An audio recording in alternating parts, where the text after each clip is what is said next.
नमस्कार साथीहरू। आजको कथाको शीर्षक हो दुई दिदीबहिनी र जादुई किताब। धेरै धेरै वर्ष पहिलेको कुरा हो। पहाडका ठुला ठुला थुम्काहरू र घना जङ्गलको बीचमा एउटा सानो काठको घर थियो। त्यो घरमा दुई दिदीबहिनी बस्थे, जेठी माया र कान्छी तारा। उनीहरूको संसार त्यही सानो झुप्री र वरपरको जङ्गल मात्र थियो। उनीहरूका बुवा उनीहरू सानै छँदा बितेका थिए। केही महिना अघि मात्र आमाको पनि मृत्यु भएपछि यी दुई दिदीबहिनी एक्ला भए। उनीहरूका अगाडि जिम्मेवारीको ठुलो भारी थियो। हरेक बिहान उनीहरू सूर्य नउदाउँदै हातमा पन्चरो र नाम्लो बोकेर जङ्गल पस्थे। दिनभरि दाउरा काट्थे, भारी बाँध्थे र नजिकैको गाउँमा लगेर बेच्थे। कहिलेकाहीँ हातमा ठेला उठ्दा र रगत बग्दा तारा रुन्थिन्। दिदी, के हाम्रो जीवन सधैँ यसरी नै बित्ने हो? अरूको छोरीहरू कति राम्रो लुगा लगाएर खेल्छन्, हामी भने सधैँ यो जङ्गलमै हराउनु पर्छ। मायाले बहिनीलाई सम्झाउँदै भन्थिन्, बहिनी, मेहनत गर्नु हाम्रो कर्म हो। हाम्रो पसिनाले भिजेको यो दाउरा नै हाम्रो अन्नको दाना हो। धीरज राख, एक दिन सबै राम्रो हुनेछ। एक दिनको कुरा हो, उनीहरू दाउरा काट्दा काट्दै अलि टाढाको नदीको किनारमा पुगे। खोलाको पानी सुसाउँदै बगिरहेको थियो। अचानक ताराको नजर पानीमा बग्दै आएको एउटा चम्किलो वस्तुमा पर्यो। उनी दौडेर नदीको छेउमा पुगिन्। त्यो एउटा पुरानो बाक्लो र छालाले बेरिएको किताब थियो। अचम्मको कुरा के थियो भने किताब नदीको बीचमा बगेर आए पनि त्यसको पन्ना अलिकति पनि भिजेको थिएन। ताराले त्यो किताब उठाइन्। पहिलो पन्ना पल्टाउन बित्तिकै रगत जस्तै रातो अक्षरमा लेखिएको थियो, समयको मूल्य चुकाएर तिम्रो हरेक इच्छा पूरा हुनेछन्। मेहनत छोड्नेको आयु यो किताबले लिनेछ। मायाले त्यो वाक्य पढ्ने बित्तिकै उनको मनमा चिसो पस्यो। उनले भनिन्, तारा, यो किताब ठिक छैन, यसलाई फेरि नदीमै बगाइदिउँ। सित्तैमा पाउने सुखको मूल्य धेरै महँगो हुन्छ। तर तारा निकै थाकेकी थिइन्।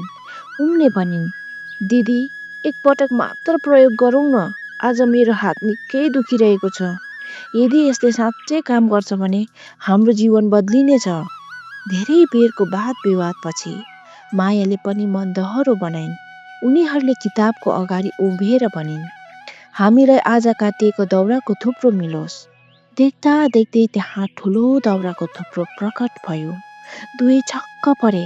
त्यो दिन उनीहरूले मेहनत नगरी धेरै दाउरा बेचे र राम्रो पैसा कमाए। तर घर फर्केर जब मायाले ऐना हेरिन्, उनले आफ्नो आँखाको कुनामा एउटा चौरी परेको रेखा देखिन्।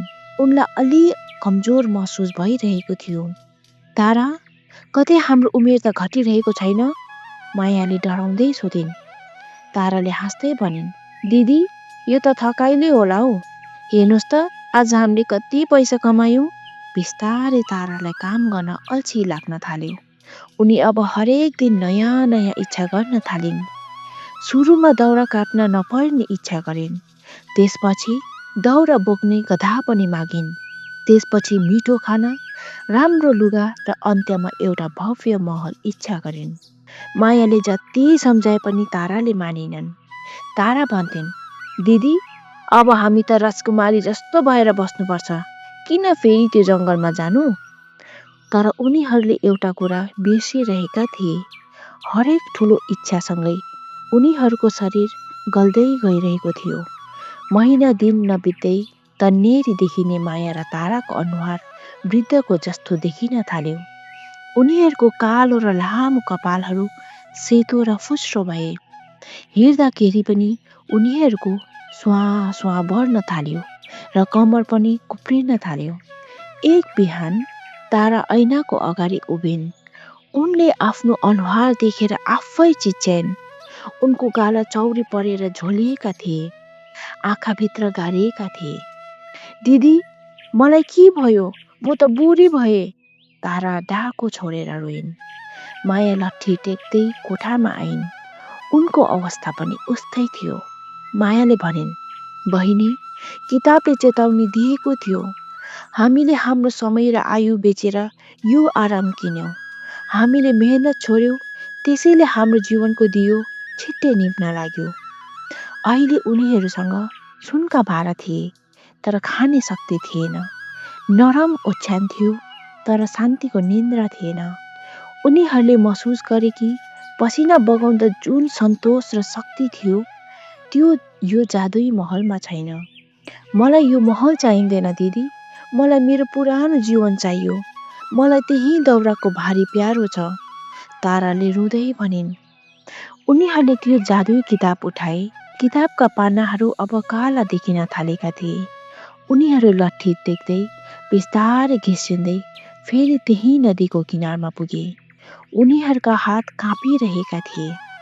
नदीको किनारमा पुगेर मायाले गहिरो सास फेर्दै बोलिन्, हे अनौठो किताब, हामीले तिमीबाट धेरै कुरा पायौँ, तर त्यो हाम्रो बाटो रहेनछ।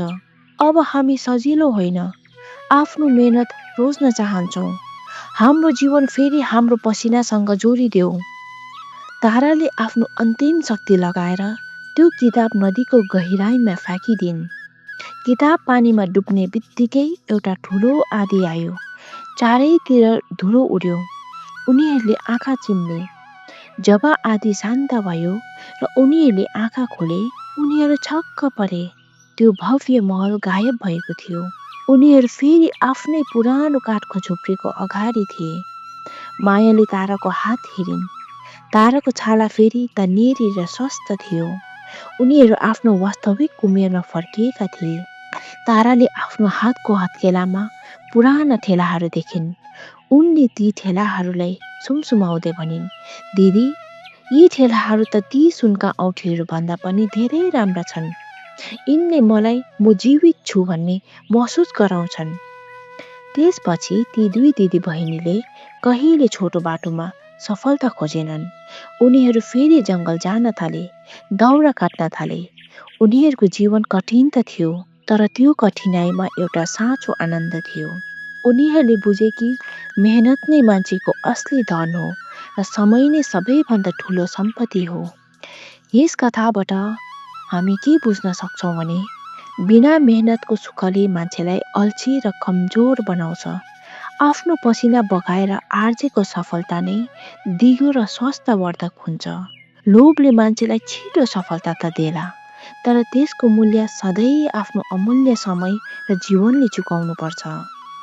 हजुरहरूलाई यो कथा मन पर्यो भने कृपया यो भिडियो लाइक गर्नुहोला र च्यानललाई सब्स्क्राइब गर्न पनि नबिर्सिनुहोस् होला।